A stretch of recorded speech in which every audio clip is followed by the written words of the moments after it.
Petit calcul de moyenne. Ici, qu'est-ce qu'on nous demande? On nous propose de calculer la moyenne d'une série statistique, donc donnée sous forme de liste. Par définition, on nous dit que la moyenne d'une série statistique, c'est le quotient, donc le résultat d'une division, de la somme de toutes les données de cette série, donc toutes les valeurs que nous avons en les comptant avec leur répétition, autant de fois qu'elles se répètent, par le nombre total de valeurs de cette série. Donc ici, nous pouvons calculer la moyenne M comme 73 plus 58 plus etc. On va faire la somme de toutes les données par le nombre total de données que nous avons dans notre série, donc le nombre total de valeurs avec leur répétition, 1, 2, 3, 4, 5, 6, 7, 8, 9 et 10.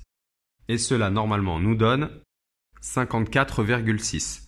Ça veut dire que la classe a obtenu en moyenne, le groupe de 10 élèves a obtenu en moyenne, la note moyenne de 54,6 sur 100. Voilà tout. Alors, tout à l'heure, nous avions donc utilisé cette formule-ci pour pouvoir calculer la moyenne. Est-ce que cette formule-ci est la plus intelligente possible? Bien, si on remarque bien, ici, plutôt que d'écrire 45 plus 45, on aurait pu directement écrire 2 fois 45. Et ici, plutôt que d'écrire 73 plus 73 plus 73, on aurait pu aussi écrire 3 fois 73. Autrement dit ici, le 2, il correspond à quoi? Il correspond à l'effectif de 45. Comme ici, 3 correspond à l'effectif de 73. Donc autrement dit, on pourrait très bien imaginer une formule où, plutôt que d'additionner toutes les données, on pourrait prendre chaque valeur et la multiplier par son effectif. Donc ça donnerait valeur numéro 1 fois l'effectif numéro 1, plus la valeur numéro 2 fois l'effectif numéro 2, plus etc. etc. Alors ici, si on remarque encore autre chose, ici qu'est-ce qu'on a fait? On a additionné les effectifs. En réalité, cette somme d'effectifs, c'est tout simplement l'effectif total. On pourrait ici écrire l'effectif total, tout simplement. Donc tout de suite, mettre 10 si on l'avait déjà calculé au préalable. Ça nous donne évidemment le même résultat, 54,6.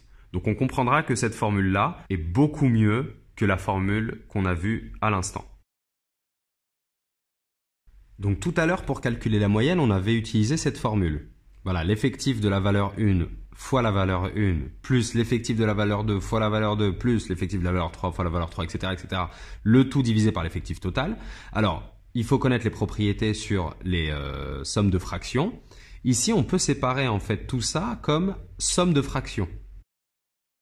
C'est donc l'effectif 1 fois la valeur 1, le tout sur l'effectif total, plus l'effectif 2 fois la valeur 2 sur l'effectif total, etc., etc. Mais si on remarque bien, et tout en connaissant les opérations sur les fractions, ici j'ai un nombre fois un autre nombre au numérateur, je peux très bien descendre ce nombre-là sur le côté. Et qu'est-ce qu'on remarque? Effectif 1 sur l'effectif total, c'est quoi? C'est la fréquence de la valeur 1.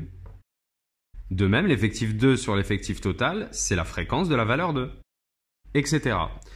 Donc, c'est la fréquence qui est donnée, non pas en pourcentage, mais c'est la fréquence normale, celle qu'on a au tout début en calculant seulement le rapport de l'effectif de la valeur sur l'effectif total.